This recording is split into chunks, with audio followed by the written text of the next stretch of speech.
Assalamualaikum friends, today I will discuss how to fix account has been logged in with a newer version of the game.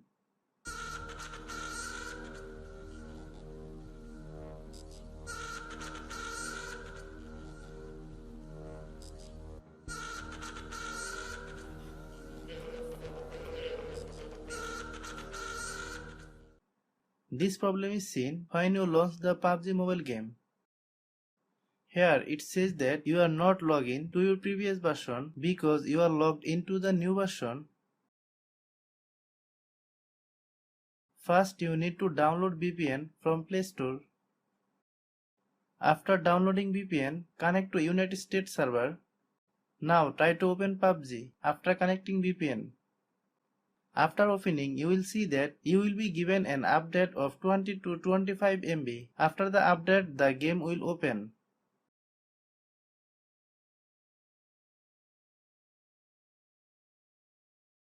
Thanks for watching.